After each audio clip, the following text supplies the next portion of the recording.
I will try and be consistent. I will try to get out at least one or two videos. So, as you guys know, I had to get a new computer. Once I did some research and I figured out what would be best, I had to reorganize my office and my desk so the space was more functional. Then I had to figure out how to transfer all of the important documents and files onto my new computer. I couldn't just use a USB because the files were too large, which meant I had to consult ChatGPT because I was like, okay, how am I going to get this done? Eventually, I was able to find a way where I could create a network connection of some sort between the two devices and share the files and then download them. This took much longer than I thought it would. So here I was celebrating, oh, it works, until I realized how long it would take per file.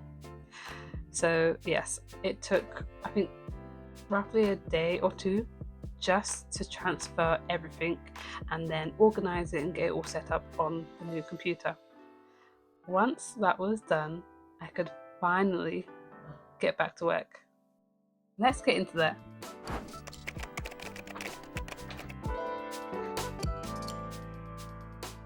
Hi, my name is Deontay and welcome back.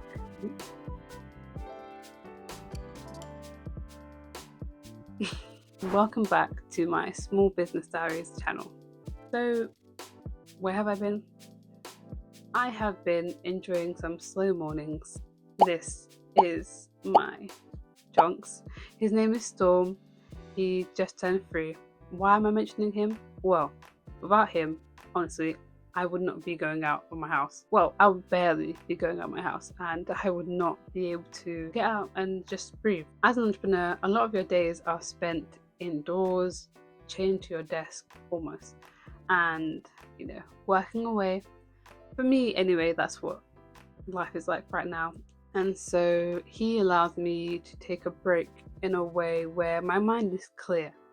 The only thing I have to worry about is how much slobber is around his face and what's the best angle to take a picture of him. There have been highs, there have been lows, and there have been very quiet periods. I did a bake sale fundraiser for the business and I sprained my ankle. I got some big news, which we'll get to later on. And I've just been trying to keep chugging along on something new. So as I mentioned before, I did a bake sale fundraiser. So every year my sister hosts a fitness event called Battle of the Fittest. This is where family, friends, even strangers can come down to a local park and take part in some active games. 2 teams go head to head for the crown, you could say. Mainly just for the love of the game, I would say. If you are very competitive, if you like to get outdoors, especially when it's summer, that's when the event is. This event is for you. That's something to think about for next year. And yeah, I'm somewhat biased because my sister plans and hosts and runs the event. But yeah, so this year I sold some goodies. I did some fundraising because I knew I was preparing to get some cosmetic safety assessments for my products. For those of you who may not be aware, cosmetic safety assessments are very important.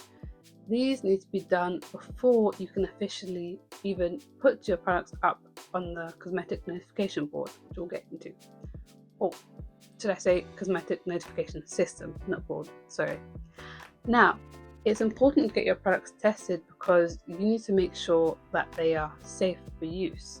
And not only do you need to make sure, you need proof these products are safe for consumer use.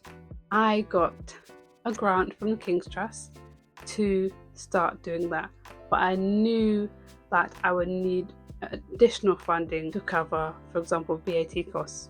Now, today I'm focusing on a fundraising bake sale. So I'm going to do some mini muffins and sell them to raise some capital. Now, when coming up with the menu, I just thought, okay, what would best match the event? At first, I was going to do a whole bunch of like fitness esque goodies. But then I thought, since it's a family friendly event, I want to cater for everyone, and children can be picky. So I decided on, your kind of classic blueberry muffins, banana loaf cake, chocolate cupcake, and banana muffins. So the menu was down. I went over what I had in the cupboards because I wanted to spend absolutely nothing on this. That didn't work out, unfortunately. I had to get some things like extra flour just in case, because I was really paranoid about running out of flour, especially when I did a test run. I made a small batch of each. If I'm remembering correctly, I think I made 15. No, I now realize I called it a banana loaf earlier. I meant a plantain loaf or plantain cake, whatever you want to call it. Yeah, so I realized I was a little ambitious with this bake sale. The blueberry muffins, I think I did 10 or 8. For the chocolate muffins, I did 12, and for the banana muffins, I did 15. Unfortunately, I didn't get to take part in the activities this year, really. I did take part in tug of war. I'm not gonna put that footage in. No, sorry. We got a few sales, and my mum also sold some. Why am I swaying? My mum also sold some of her rum punch and very kindly donated all of the sales that went to that. So we had that extra money. I think in total we raised £100 and change. Overall, it was kind of fun but stressful. I'm not really a baker, so a lot of the evening before was me just stressing about everything. The worst thing, the thing that actually keeps me up at night sometimes, I'm not even joking, is I forgot the butter for the blueberry muffins. I forgot the butter. Okay? I wasn't even baking that late. I wasn't rushing. I just knew, you know, I wanted to whip this up and then just focus on making dinner and going to bed. The night of, I tasted one because I was worried, oh god, it's gonna taste horrible. And it was really nice. I think, okay, it's fluffy, it's, moist, it tastes nice. I was thinking, okay, hopefully the butter not being there won't be, too much of a big deal. I can't really taste the difference right now. Spoiler, it made a very big difference. And yes, many of you might watch this and go, well, duh. I am not a baker, okay, guys? I never said I was a baker. I will never be a baker. The next day, the blueberry muffins were rock hard, okay? Rock hard. And me, being an idiot, I didn't think, let me test one and see, because I already knew they wouldn't be that popular, which is why I tasted one the night of to be like, okay. To be honest, I tasted one of each and still had like a good amount left over. But yeah, I should have tested it in the morning because two boys from my family, two boys from my family came and bought some, and I thought, oh, that's great. That's 2 blueberry muffins gone. Later on that evening, when we had like quite a few left, I was like, I'm going to treat myself to a blueberry muffin and a cup of tea. Tell me why, when I went to cut into it, it was tough. Like if you've ever warmed a bake in the microwave and you've warmed it too long and then you leave it out on the side and like you go to bite into it and it's just tough because it's kind of going hard and it's chewy. That's how the blueberry muffin was. So in my head I'm thinking, oh no, they've bought the blueberry muffins, gone about their business, and probably had that experience and thought, oh wow, she's selling these? She's selling these? I paid money? Or well, not them, but their parents. So I'm thinking, like my cousin, their dad, didn't say anything. He wasn't like, oh, they tried the blueberry muffins and it, not the best. No, I didn't hear nothing, not a peep. So I'm there, excited. They've gone off. Everything else is fine. The chocolate muffins, the banana muffins, the plantain loaf, which was actually made by my mum and not me. Everything else was fine. It was just the blueberry muffins. When I tell you, I'll be cooking dinner or I'll be in my bed, ready for sleep, ready to watch something on TV, and I'll get a flashback and I'm like, oh my god. Like I thought about texting him and being like, I'm so sorry. But I'm also too embarrassed to do so because Like, I should have known, like, I should have quality checked it the day of to make sure, knowing that I forgot the butter in the recipe. But we live and we learn. Will I do another bake sale in the future? I don't know, to be honest. I really don't know. We'll have to see, because, like I said, it was stressful, and this that one part of it will forever haunt me for the rest of my days. Yeah, I'm very dramatic. Okay, so that was done. It was a good turnout. Got quite a bit of money, and then the grant approval came through, and I was like, oh, that's great. Immediately was like, right, because I already researched and had taken notes and called up different service suppliers saying, what's your service like in terms of the safety assessment? How does it work? If there is perhaps something wrong, would I then have to pay more money to have it like retested or anything? I found the perfect supplier. This company, I believe, are quite small. But yeah, this company, absolutely amazing service. Okay. The assessment advisor, she was wonderful. She was lovely. She answered all of my questions. I had her on the phone and I was scribbling down notes, and I was like, okay, thank you. Next question. She was very patient with me. She literally every step of the way, she made sure I understood what was happening. Told me it would be about a week. When I got the results, honestly, I was nervous. I was like, I opened it and I was like, oh, and then I was like, what? I should have filmed this moment, but I didn't. So I'm not gonna lie, it was a little bit of theatrics, because I then set up my camera and was like, okay, let's pretend to open an email. Oh my god, what? Yay! Okay, anyway, who do I think I am? I don't know, but I thought, content. I'm still getting used to this, to be honest. I'll tell you, I almost cried is a little bit of an exaggeration, but I was very happy.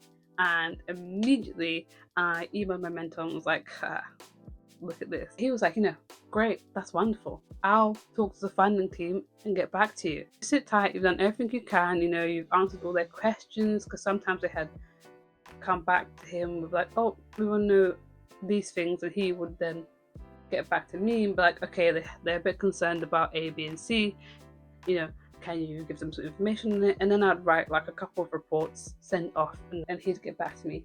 Recently, I haven't had any more questions, so I've just been doing more research and trying to prepare as much as possible, and hoping that the next email I get from him is an approval email for funding. So wish me luck, fingers crossed, I don't know, all of that stuff. Swiftly moving on. So with the good news about the products being approved for consumer use, I then took all that information and put it into the cosmetic notification system. So this system is just to notify the government, right, these are my products, this is what's in them, this is how much of each ingredient is in it, this is the, all the information that you need to know, labels, what the container looks like, this is the results from the cosmetic safety assessments, blah blah blah, all of that good stuff. This is why it's called a notification system, because you're just making them aware that, okay, these are my products that I'm going to sell. And this is why I did a kind of shout out in the beginning of this, because it can get stressful being a founder. So I need those peaceful mornings where I can just walk with Stormy and look at the sky and look at his strawberry face, that big head, that chunky head, and just, worry about nothing really. Right, so the last challenge was me getting a cold, and then what else? I had some sort of bug. The most recent challenge, as I mentioned before, was I badly sprained my ankle, which was absolutely wonderful. Walking downstairs, same way I walk downstairs every single day, put my leg down over the baby gate, because Stormy is not allowed upstairs, and my ankle just gave way. So went to the ER, got an x-ray, got some painkillers, and they were like, you know, it's not broken, not fractured, so it's just a really bad sprain. I couldn't put any weight on it, and my foot was like, it swelled up like a balloon. I don't know if I'll put any footage in because who wants to see that? Just imagine a normal foot, yeah, a normal foot, and times that by 10. I bruised my foot in 3 different places, and as far as I can remember, I've never bruised before. So it meant that I was like bedridden for 2 or 3 days, because when I sat at my desk, first of all, I couldn't put my foot anywhere that was comfortable. Secondly, whenever it was not elevated, it immediately began to swell up. So that was great. And thirdly, even when like I found a temporary solution, got a pillow that I put on a box next to my desk, and like had my leg propped up next to my desk, and I thought, you know what, this is good. I can work with this. Okay, so now with the editing process, I've been trying to learn my style and my format, trying to be as organized as possible when it comes to actually starting to edit a video. I'm trying to really sit in this humbling stage because I didn't think it'd be easy, but I did think it would go a lot smoother. Obviously, you make a plan and you expect it to go one way. You know that it's not going to go the exact way that you've planned out. But it's frustrating the amount of things that have come up that have kind of shifted my plan, and it's meant that, like, what, almost 3 months later, I'm only just now working on editing this, rather than already having like 4-5 videos up or more. Trying to not get too in my head about it, because everyone starts somewhere, and it's about how we progress and how we kind of jump over these hurdles, whether it's health related or technical issues, whatever. But we're going to come back from this, we're going to be better, and yeah. I mean, if you're seeing this, it means that I have successfully finally edited this video and sent it out, and then the next video and sent it out. My filming's gotten quite better. Not to get too, big-headed, but I feel like this setup, for example, is much better than what I would have done previously. But yeah, when it comes to editing, I'm still very much learning about how to express myself creatively and have it come across as I envision, you know? I'm very, very grateful, as I said before, for people who are not only willing to watch, but actually follow and like pay attention to my channel at all. Thank you for coming along with me on this journey as I'm like learning and trying to be more consistent. My goals this month, yes again, go over all of my marketing plans and just refine and update and edit certain things. I feel like the more research I do, the more I learn, which is why I'm constantly, glued to this screen here, like hunched over, like, I don't know, some sort of monstrosity, and just, yeah, this is a journey, which is why I'm documenting it, and one day I want to look back at it and think, wow, like, I remember when I was in this tiny box office study room and I was worried about not getting funding or not getting funding on time, and worrying about all these details, pre-launch, post-launch, and it's stressful, it's exciting, it's fun, and I'm in love with the journey. But I want to be honest with myself, with you, and I'm waffling again. Gonna end it here, gonna wrap it up. Okay, wrap it up. This is not another sit down video, it's meant to be like a vlog with like my big head interjecting every now and then and giving you like context and extra information, because there wasn't a lot I could film, there wasn't a lot I did film, like if I forgot, for example. So so I'm hoping when I edit this I'm not absolutely cringing at the fact that I put my microphone on a pencil. Other than that, thank you again so much for watching this video. I hope you stay to see what comes next. I don't know what's coming next, but stay tuned and that. Leave a comment below if you have any questions or have anything you want to see. I'm now going to go and film some more videos. I would love to make like a content creation video just about how I do this. Not that I'm an expert, but in case someone's curious. But because I film on my phone, honestly, I don't know how that's gonna happen. And plans to like upgrade my filming equipment right now, none. Absolutely none. I feel like now I'm just using the excuse to yap. So I'm gonna go, you're gonna go, and hopefully I'll see you in the next video.